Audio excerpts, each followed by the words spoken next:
Welcome back. It's myself again and another interview for you today, this time with American journalist, academic, and writer. It's Dan Kovalik joining us today. Dan is the author of several books covering the activities of US imperialism, including his most recent work, Nicaragua, History of US Intervention and Resistance, and his earlier work, The Plot to Scapegoat Russia, How the CIA and the Deep State have conspired to vilify Putin, which is very relevant for our discussion.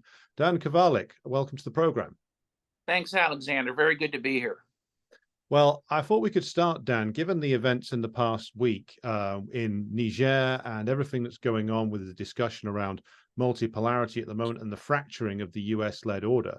If you could perhaps, using your experience in Central and Southern America and other areas, reflect upon what the unipolarity era actually meant from the end of the Soviet Union and all the assistance that it provided to movements striving to break free of neocolonialism, to the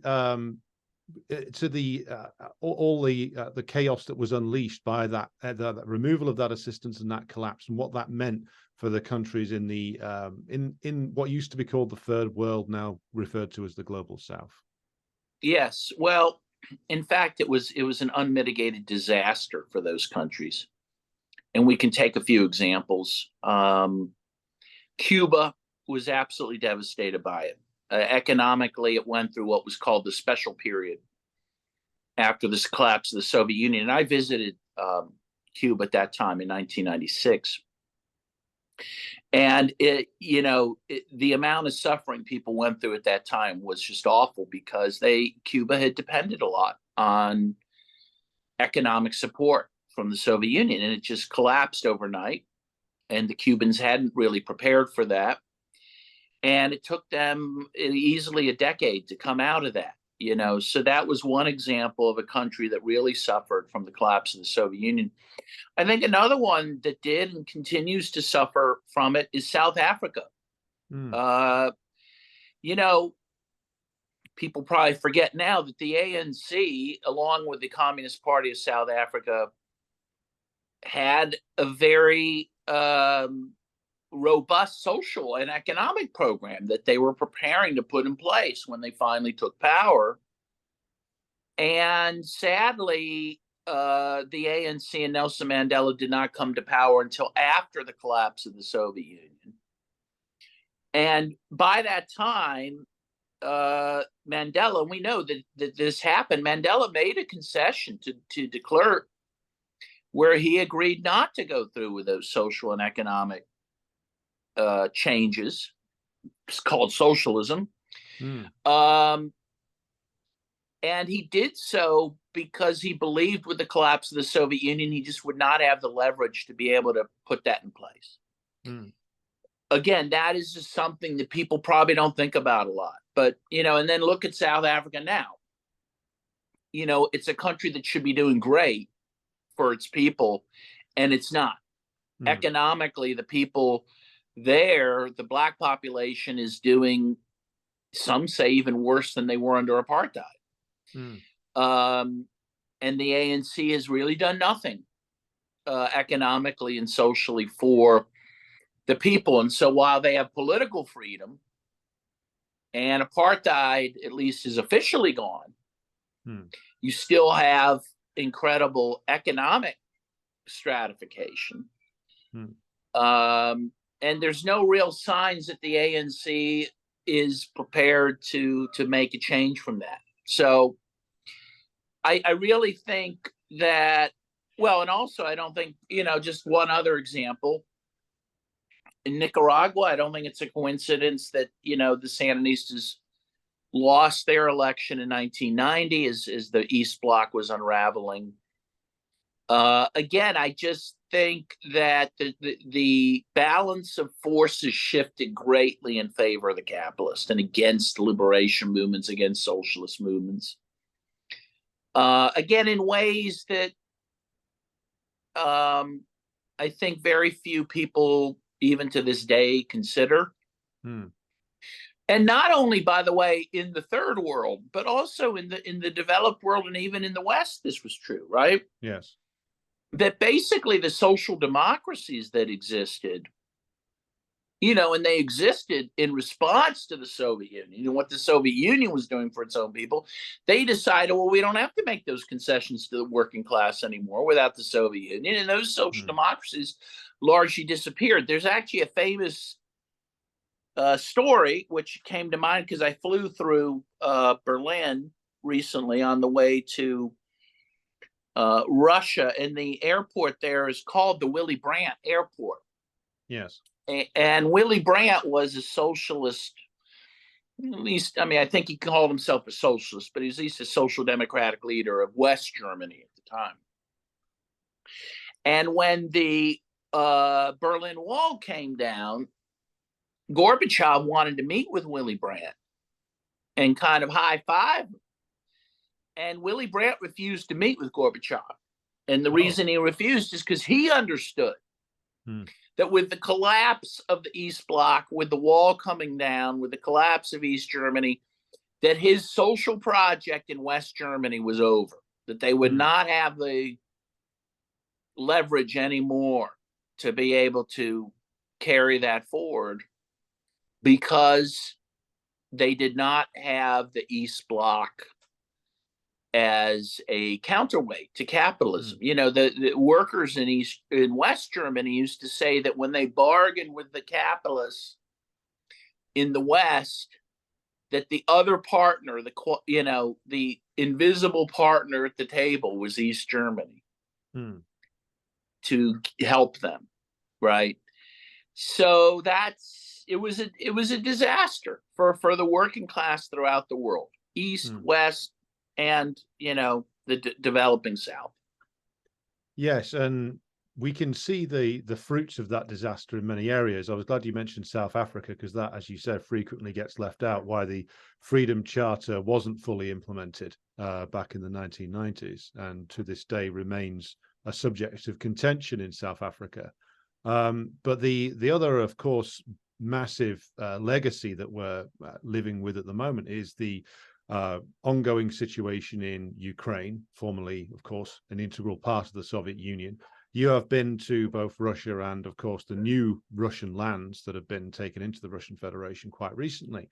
So this war that has been, of course, rumbling on for almost a decade now, since the Maidan coup and everything that came along with that, has burst out into a new manifestation with the beginning of the special military operation. But the actual machinations of US imperialism in Ukraine go back to at least the period of just after the Soviet collapse, it seems to me, and that they have been working on their project, along with, of course, perfidious Albion, the British, for Ukraine, all for almost 20 years or over 20 years by the time 2014 came along. So what is your view on that, and what is your view of the long-term US aim for Ukraine? Is it, as President Putin says, that they've sought to create an anti-Russia for the specific purposes of wielding as a weapon against the Russian Federation? Yes, I think that's absolutely true, and I don't think the West even hides that. Particularly the American officials don't hide that goal. Yeah, the collapse of the Soviet Union, again, was an unmitigated disaster for all the republics of the Soviet Union. Russia itself, I think the figure I've seen is lost, at least 2 million people died, premature deaths due to the economic dislocation from the collapse of the Soviet Union. But also, yes, what happened was that while Russia fully thought that they would be admitted into the West and or Europe after the collapse of communism, because they thought wrongly that it was communism that the West held against them, and they did hold that against them, but that wasn't the only thing they held against them. Again, they thought they were going to be welcomed back into the West, and that never happened. And the U.S. in particular continued to meddle in places like Ukraine, Georgia, Chechnya, to try to destabilize Russia. And Ukraine, of course, was the place where the U.S. was most active in doing this, which made sense because, one, they had willing collaborators in these ultra-rightists and neo-Nazis, right? Which the U.S. has been cultivating for many, many decades, right? The line I heard, and I forget who said it, was that the U.S. didn't, defeat Nazism; they absorbed it after World War II, and that's true. And so, Ukraine was the really ground zero for that, where they were working with these ultra-right groups with the intent to use them against Russia. And ultimately, they saw their chance in 2014 to really put that plan into place, and they did. And, with the coup in 2014, which the U.S. helped bring about, the ultra-rightists and neo-Nazis found a home in the government and the military, and didn't waste any time in moving against the Russian ethnic and speaking population of Ukraine. One, because they wanted to go after those people. They had an ideological opposition to them. It was racist against those Slavic people, but also because they saw that as a means to provoke Russia and a means to start weakening and whittling away at Russia. And they wanted this war in particular. I mean, this was provoked. They wanted to bring Russia into Ukraine, just like the U.S. wanted to bring the Soviet Union into Afghanistan in 1980 by supporting the Mujahideen. Most people think that the U.S. started supporting the Mujahideen after the Soviets invaded in 1980. In fact, they were supporting them back into June in 1979 in order to draw the Soviet Union into Afghanistan. And that worked. And the same logic and the same, plan was hatched in Ukraine. And the goal was to bring Russia into the Ukraine trap like they brought the Soviet Union into the Afghan trap. I think the difference here, although I guess we'll have to see how things end up working out, I think Russia was more prepared this time. I think they knew that this was the goal beginning in 2014. And they could have sprung, they could have acted more quickly. And the Communist Party of the Russian Federation wanted Russia to. They wanted them to move in 2014. The Russian government didn't do that. I think, one, because Putin didn't want a war. He wanted to avoid that. He hoped the Minsk agreements would help him do that. But I also think there were people in the Russian government who thought, and maybe rightly, that they did not have the military and economic means to, properly do that, and that they could be defeated, and so they waited for a time when they were prepared. And what certainly happened, I think we can say this for sure, is that the economic sanctions that the West imposed on Russia after the special military operations began failed because Russia had prepared for those. Again, maybe if those sanctions had been imposed 9 years before, Russia would not have been prepared, right? Because they're incredible sanctions. I mean, they really, should have been more devastating than they are and were. So in any case, Russia decided to move in last year. And as Putin said, he said, look, if a war is inevitable, I'm going to take the war. It makes sense to take the war to them at the time and place of your choosing, instead of to wait to be invaded. And he actually compared that decision to Stalin's decision in regards to Nazi Germany. He felt that Stalin had erred by essentially waiting to be invaded rather than taking the fight directly to Nazi Germany first. Now, I know that's grist for a whole nother conversation. And I know your wheels are spinning, and and I don't know if I agree with that, but I mean, there's a logic to what Putin was saying for sure. And so that's where we're at. And the goal has been and still is of the West is to destroy Russia. Mm. And I think we're seeing that unfold a little more with these now escalating drone attacks against Moscow. I think the US would like to see more attacks against the Russian mainland. Which, by the way, let me just note, I have to, give a editorial comment on that. I mean, could you imagine if, say, Russia were backing Mexico in the way that the US is backing Ukraine against Russia, that Russia was backing Mexico against the US, and Mexico with the technology and help and support of Russia was starting to bomb New York, hit buildings? Can you imagine how the US would respond? I mean, people who say Putin's crazy and all that, I mean, the fact that they have really had a restrained response to this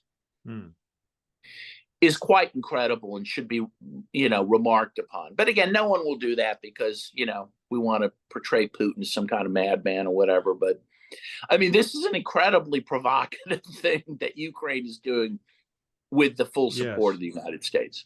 Yeah. Yes. Well, I imagine if Mexico started doing something like that, then Pete Buttigieg might get his campaign commitment fully realized, which is U.S. forces into Mexico. But that's a slightly separate conversation that maybe we can touch on later, given the threats that various people in the U.S. power structure have been making towards the Mexican government recently, of course, led by López Obrador. But certainly it wouldn't be a restrained response at all. Again, nor would the British response be similar if the Russians suddenly started aiding dissident Irish Republicans. It would be exactly what you would expect. But I mean, the Putin as madman caricature is, I think it's necessary for them to build to sketch that out and plant it in the public imagination, because then all the irrational garbage that they come out with can be believed, like that the Russians want to bomb a power plant that they control, that they want to blow up a dam and flood areas of the country where their own troops are, that Putin has 57 doubles, or he's dead, or is insane, or in any of those above qualifiers. But they have to convince the population that they're dealing with a Bond villain, when in actual fact you have from what I can tell, a cautious, consensus-building Russian president who is anxious to carry with him the various elements of Russian elite opinion, and also not get too far ahead or too far behind of the general opinion of the Russian population. So what is your impression of the reality of Putin and his actions over the last, throughout his presidency, but particularly with regard to this current crisis?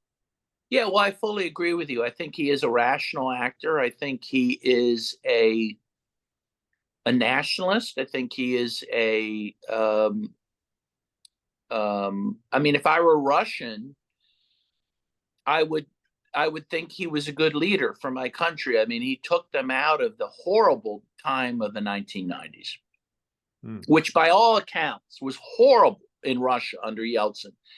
It was, you had incredible crime. You had cities that were run by, mafias. One friend of mine in Moscow told me, she said, Dan, I was afraid of being raped. People were being raped in the streets in a way that this had never happened under the Soviet Union. She said she had two friends who had been raped. And as I said, economically, there was this dislocation that killed 2 million people. It was terrible. And Yeltsin was a horrible leader. I think anyone would agree with that, who was honest and who cared about Russia. And Putin changed that. He, I think, did what he could to get Russia back on its feet, economically, socially, politically, and in the world. And I think, he has not acted in an aggressive way. towards other countries. His only significant foreign policy, interventions have been one in Syria, which I think was a positive one. I've been to Syria twice. I was there twice in 2021, and I think when you see what that country went through and what devastation they suffered because of the terrorists who really terrorized that country for years, and you see the fact that Russia stopped them.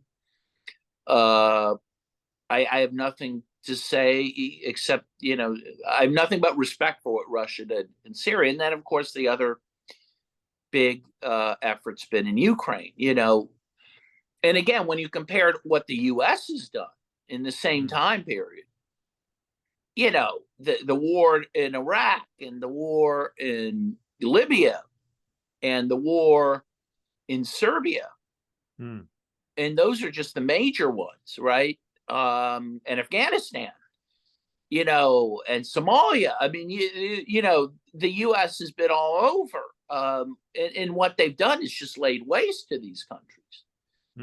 And they've gone halfway around the world to do it. If you look at where Russia has been involved, it's been on the periphery, certainly of what was the Soviet Union. And so, yeah, I don't see Putin at all as a madman. I think he's been a great leader for Russia.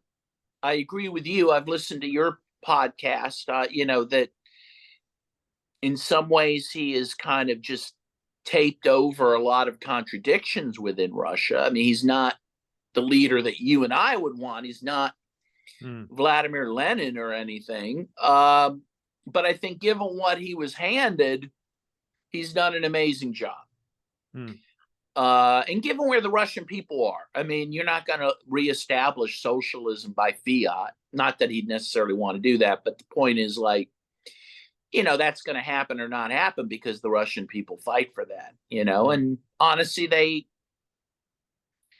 they haven't shown the will to do that as of late. The one time that maybe could have happened was in 1996, but that was before Putin was president in any case. And I think even if you see how the Communist Party of the Russian Federation relates to him, I think they're pretty, and they could be criticized for this, but they're pretty much willing to go along with him on most things, and to work with him in coalition.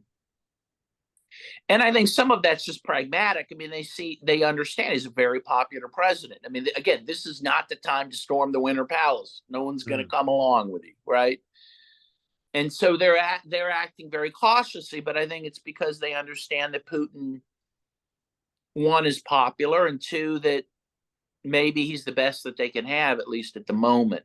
So, and when I actually met with the head of the Communist Party in Donetsk, and he's pretty much said that. I mean, he spoke fairly highly of Putin, Again, I think maybe the Communist Party could be criticized for not being more militant, but again, it's tough to be a revolutionary in non-revolutionary times, and I don't think Russia's in a revolutionary situation. But I agree with some people, like my friend Roger Kiernan, if you know him, who co-wrote the book Socialism Betrayed, which is a great book. Oh yes, excellent book.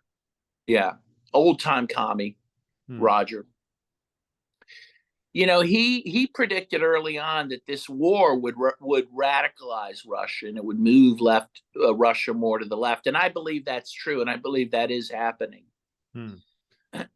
So well, certainly, it seems to be the case in what the Russian communists say, that they focus a lot on the errors as they see it, and the defense of the oligarchs by United Russia, the party.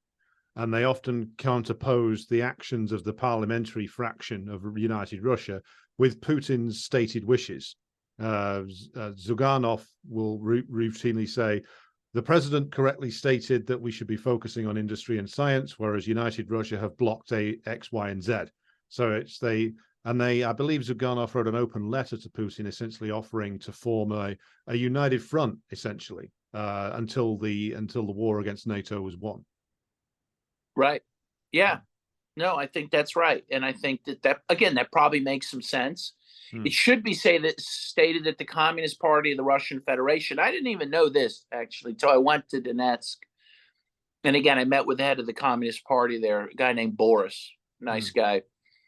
And I didn't know until he explained that the Communist Party of the Russian Federation was the prime mover in 2014 in pushing the referendums for autonomy in 2014 in Donetsk and Luhansk. I didn't know that, but that's a fact.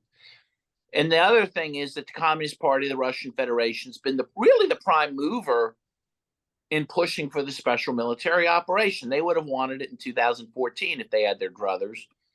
And as you know, and as people might recall, it was a resolution put forward in the Duma by the Communist Party that led to Putin recognizing the independence of Donetsk and Luhansk. I think it was at the beginning of 2022. And that was a necessary legal step to do in order to lay the groundwork for the special military operation that followed. So again, they have some influence. They're the second biggest party. They are, playing a role, but again, it's a different role than in 1917. But again, I think it's a different time. Times may change. We'll see. But well, certainly it's an important one. I would say, given the fact that they are clearly able to impact upon the Russian government's thinking, and also that it seems to me that the last people who actually wanted a war were the Russian capitalist class themselves, because they knew that they would suffer a significant damage from the further sanctions that Biden would throw at them, further restrictions on moving their capital out of Russia, and of course losing access to markets and various other benefits that access to Western Europe and North America and Britain brings. So it seems that the Russian people, Russian working class, middle class, were much more in favor of the war than the Russian capitalist class were. I don't know what your reflection would be on that. No, I think that's absolutely true. And I think the other truth is that the people in Donetsk and Luhansk supported it too. I think we need to point that out. And I think those regions are more radical than the rest of Russia. I mean, I think they're going to end up pulling Russia to the left as well. I mean, the people there, they named themselves People's Republics, right? And when they had independence in 2014. And there is, throughout Russia, there's still a great reverence for the Soviet Union. First of all, I have to say that. A lot of people still miss the Soviet Union, even very regular people you'd be surprised to hear that. I have a friend in St. Petersburg, for example. And by the way, a lot of them still call it Leningrad. And I still call it Leningrad. I'm sure you do too. And a lot of them do. And she sells hats. She works for a haberdashery. She's kind of if you met her, you'd think she was just this kind of normal middle class person, nice person, but she's very nostalgic for the Soviet Union. When she was born in Leningrad and she was born in the Soviet Union, and a lot of people will tell you it was better then, and they felt they felt it was economically, socially better place. The other thing a lot of people say, and this makes total sense, but it was interesting to hear people say it, is that when the Soviet Union existed, despite any shortcomings and failures it had, and of course it did, because it was a human project, so it's going to be imperfect, there was a dream, there was a vision to work towards, right? That the socialism gave them. They were working as a nation towards something. And that meant something to people, right? That they felt in their daily lives that what they were doing meant something because it was towards a greater goal. And that doesn't exist anymore. People will say that. We don't have a dream anymore, right? I mean, we're proud of our country. We like our country. But that dream doesn't exist. Hmm. We don't have the dream of socialism to work towards anymore, and they miss that. But the point is, in Luhansk and Donetsk, I think all those feelings I just mentioned are even stronger. Hmm. The connection to the Soviet Union is even greater, in part because they lost a lot when the Soviet Union collapsed, in part because they were forced to go with Ukraine. Yes. Right. And they were treated from the very beginning as second-class citizens because they were ethnic Russians, also because they were seen as more pro-Russia, and also because they were seen as more pro-communist. You know, that this was, Donetsk was the communist heartland. You know, this was the industrial base of Russia, particularly in 1917, right? Because, you know, Russia was largely a peasant society when the Bolsheviks came to power. The industrial heartland was in Donetsk. That's where the industrial working class was that supported the revolution. And the Civil War, you know, some key victories were in Donetsk. I just found this out. You know, the famous picture, I could go grab it, I have a little statue of the guy in World War II in Russia who's killed shortly after. It's a very famous image. That guy was from Luhansk. He's buried in Luhansk, you know. So this is a very fertile ground for socialism, and I just think the point is that the fact that they're now back part of Russia is going to change Russia. It's going to make Russia a different place, which is great, to the better. Yes. And I urge people, if you can get there, if you can get to Donetsk or Luhansk, go there, meet the people. I mean, it's a people, you know, reminds me of going to Nicaragua. These are revolutionary people. They're militant people.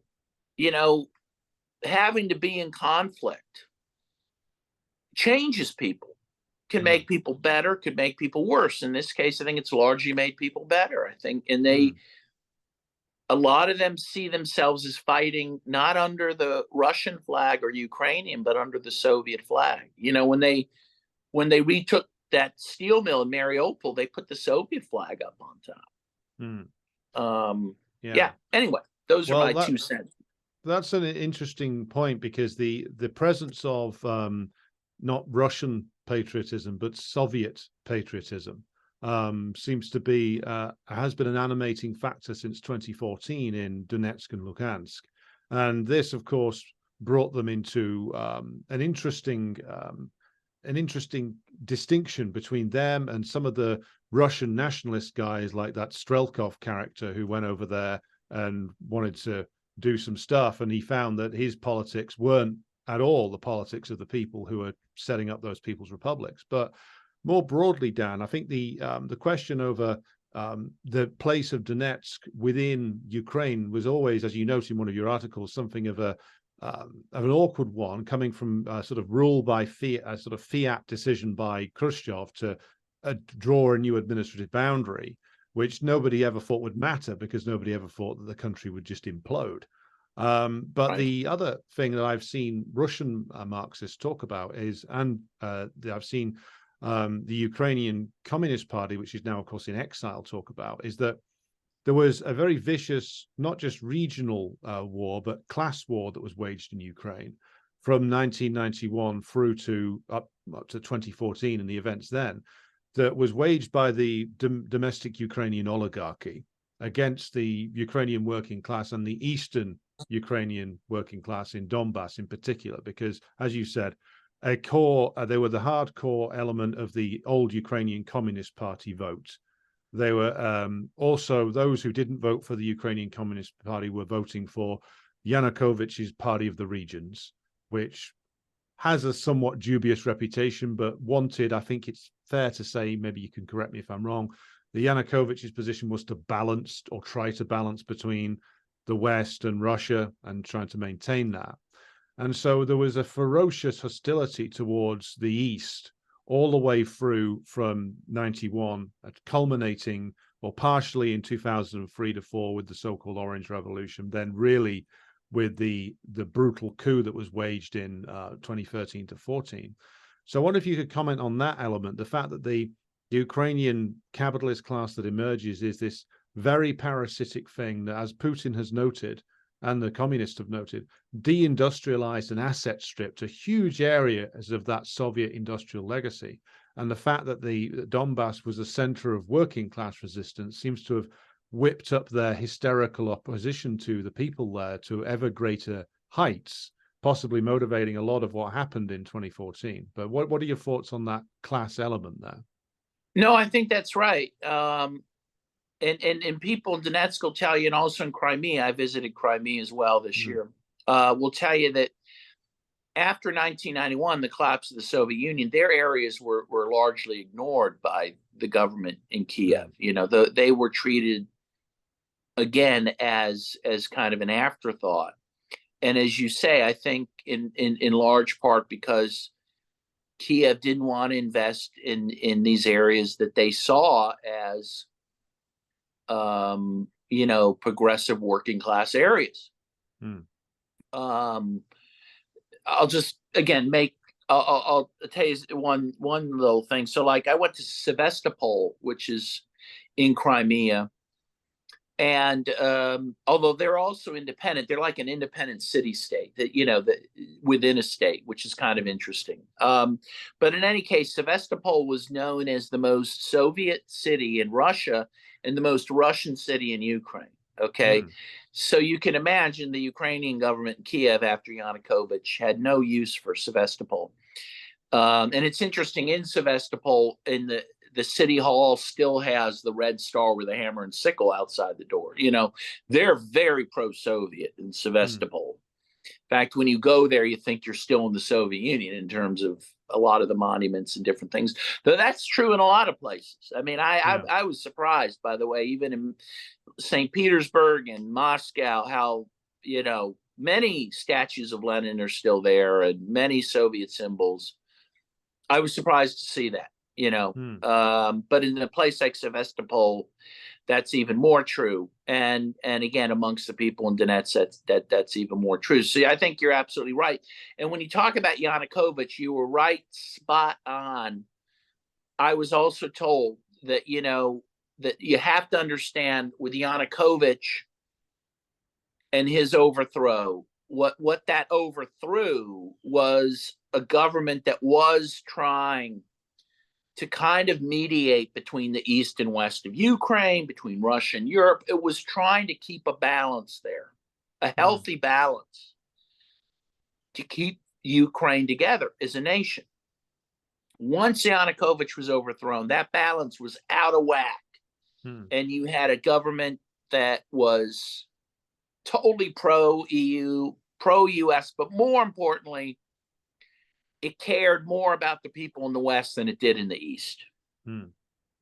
And it began a war against its own people in the East. And if people don't understand that fact, they don't understand this conflict whatsoever. And I say that to people, you know, if you don't know the word Donetsk and Donbas and Luhansk, you really don't know anything about the conflict. You're out to lunch, you know. And people don't know it because we've been, you know, we have not been told about it. You know, for about 9 years, the Western press barely covered the conflict in Donbass. They pretended it didn't exist. It'd be covered a little here and there, but not very much. And then, of course, once Russia began its special military operations, the press tried to pretend it never happened, right? That there was never a conflict in the Donbass. But there was, and there's, you know, historic reasons for that.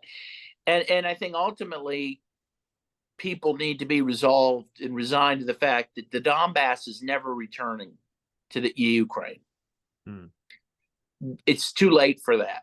You know, people will tell you that in Donetsk, they'll never go back to Ukraine. They because of what the government in Ukraine did to them. I mean, that trust is broken. And that's just a fact. This war, I think, can't end with the Donbass returning to Ukraine. It's just not possible. Did you get an impression in your visit to both Russia and into Donbas, Dan, that the population there is, well, they seem determined to see it through until a conclusion, whatever that conclusion may be. And there seems to be a grim determination amongst the people that you spoke to in Donbas that they were going to essentially persist against this NATO-led operation. And I wondered what your thoughts were on the potential end games here in light of that, because clearly the Russian government cannot afford to be seen to lose this now. Too much has been staked. There's clearly a very strong mood of support for finishing this war on favorable terms. And on the other side of things, on the US side, the US being the deciding player here, it's certainly not Poland, no matter what Morawiecki thinks.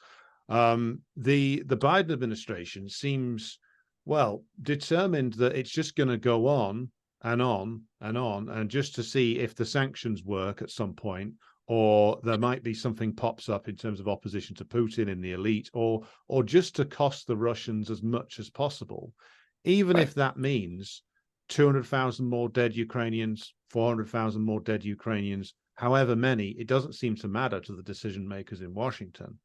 And if you agree with, first of all, did you agree with my point, my characterization of the Biden policy there? And secondly, how can you see this coming to an end, given your experiences in Russia? Yeah, no, I agree with your assessment. I think the Biden administration is willing to fight Russia to the last Ukrainian. That is very clear. And I think particularly because Biden now stands for re-election in November 2024. And he does not want he doesn't want this in his loss column going into that election. And I do think that he will at least try to keep this war going somehow through that election. So yeah, how's this going to turn out? Well, people in Donetsk that I talked to, including people that have been fighting since 2014. First of all, as you say, yeah, there's a grim resolve. I mean, people, the Russian people are pretty stoical people. First of all, they've been through a lot, right? They were, they experienced World War II in a way that, we did not. They lost. The figure now is climbing. I mean, I think the latest figure I saw was 34 million people. That's climbed from like the 26, 27 million they used to give. They think it's probably now on 34 million people. They fought Napoleon. When Napoleon looked like he was going to take Moscow, the Russians just burned the city to the ground. I mean, these are people that are willing to endure a lot of suffering, first of all. And a lot of the folks in Donetsk told me, we're going to fight this till it's done. And they really can't predict when it'll be done. I mean, some said, look, it may not even happen in my lifetime, they told me. They know this could be an extended conflict, because they know that that's what the West wants, right? And they also think, again, the consensus, at least in Donetsk, was that at least at this point, from their vantage point, this can only end if Russia marches into Kiev. There's no half measure here. And I heard people say, Stalin's very popular in Russia. It should be really noted how popular Stalin is. And a lot of people say, hey, Stalin went all the way to Berlin, and Putin's got to go at least to Kiev. Yeah. They know that at this point, it's kind of all or nothing. And they know it's certainly for the people of the Donbas, even more than mainland Russia, this is an existential fight. If they don't win this, they will be wiped out. I mean, people have to understand, had Russia not come in when they did, there was a good chance that it did appear that Ukraine was mounting forces to go into Donbas, and they would have had to engage in a murderous campaign to overtake that. And the people there fear that that would happen now if Russia were defeated, or if Russia withdrew from Donbas. That's why, for example, groups like the Stop the War Coalition Yeah. in Great Britain are out to lunch when they say, "Oh, we demand the immediate withdrawal of Russia from where they're, from Ukraine." Well, where is Russia and Ukraine? They're in the areas where if they withdrew, those people would be murdered. I mean, it's just Yeah. insanity. It's not dealing with reality. It's just dealing with I don't know, idealistic nonsense to Well, call for that. they've been wrong on everything for at least over a decade now. They were wrong on Libya, they were wrong on Syria, and they were wrong on Donbas in 2014, and they've been wrong on it now. So I shouldn't be surprised, but the British left has been, I won't say uniquely bad, because I think the left in the United States rivals them for not understanding and not educating people about the crisis, but pretty abominable performance so far, I would say. Yes. And no more abominable than most of the left in the United States either, I Mm, must add. I mean, I've never seen a more degraded left ideologically mm, than I see now in the United States. It's a challenge, let's put it mm. that way. Yeah. Uh, but that's where we are. But I think there's a lot to learn from what's happening. I mean, that's why I went to Donetsk.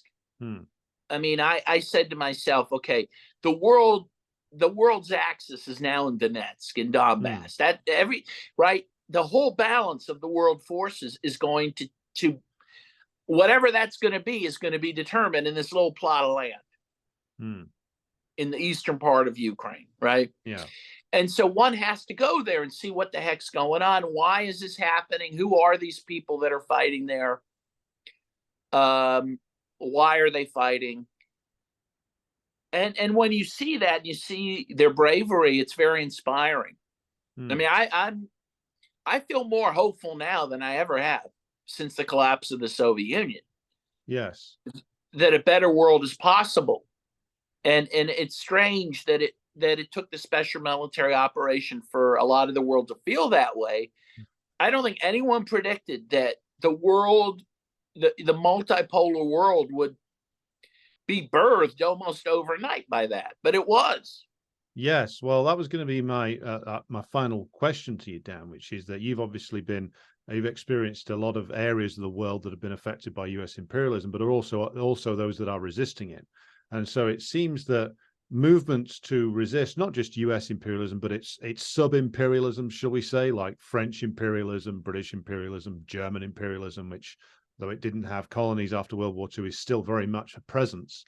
It seems that there's been some real energizing going on into those movements and those nations which have been resisting now. So you saw, for instance, Daniel Ortega of Nicaragua calling out the EU recently and saying they wanted to bring a representative of a fascist regime here, to the horror of the EU. You see what is going on in the Sahel right now with the resistance against the domination of the French. It seems Yes. that there is a galvanizing effect from the view of many people in these areas of the world that have been suppressed by imperialism, that imperialism is now US imperialism is fading, that it is weakening, and that this is giving birth to a lot of new possibilities. I wonder what your reflection was on that. Yeah, no, I absolutely agree with you. And I think Mm, mentioning Nicaragua, Daniel Ortega is a great place to start. Danielle is probably the most fervent supporter of the special military operations outside of Russia. mm, And I was just in Nicaragua for the July 19th celebrations. mm, And by the way, he highlighted Burkina Faso during those celebrations. He always takes the opportunity during those celebrations really to educate his people, and usually about a different country that no one knows about, like West Sahara one year, and mm. this year Burkina Faso. And he mentioned Thomas Sankara, who he knew, and he had someone from Burkina Faso talking. I mean, but all this is in the context of what's happening globally. There's no question that Nicaragua feels empowered Mm. by what has happened with Russia and the special military operations. I think that's true with Cuba and Venezuela, with these four countries in the Sahel that are now being led by anti-Western leaders. Mm-hmm. I've made the comparison. The U.S., since the collapse of the Soviet Union, has had its run of the world. It has been the bully in the schoolyard of the world. And I think that it's clear to me when Russia on February 24th, 2022, decided to fight back, the first country that really decided, okay, I'm going to punch the bully in the nose. Most of the world cheered, even if it was quiet, because they were tired of it. They were tired of the U.S. getting its way, going to war of, its war of choice at will, no one being able to stop them. And finally, they said, Russia is standing up to them. And I think it had a huge impact throughout the world. I think the whole world was like applauding. Again, at least the part of the world, most of the part of the world. And I think China knows. China's an interesting country, of course, and it's a little hard to discern what the leadership's thinking. But they have to know, too, that Russia fighting NATO, and that's what they're doing, and they're eating up all of NATO's munitions, that Russia doing that is protecting China, because the U.S.'s big goal is to go after China. They see Russia as, the country it needs to go through first to do that. But they want to go after China. But the fact Russia is successfully resisting NATO means that China is much better off, more protected, and so they have to know that, So it makes sense in many ways what happened. But again, I don't think anyone could have predicted it.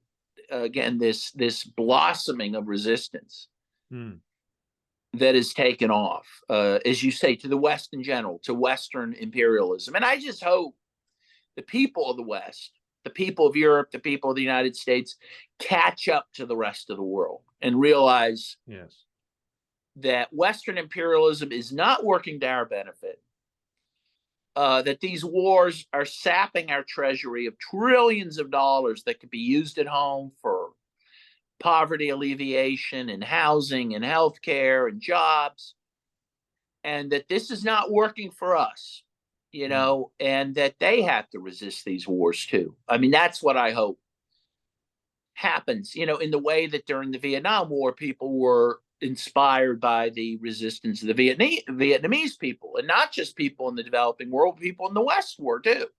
And people were in the 80s with the Sandinistas, and I hope that spirit returns, because right now I don't see it largely.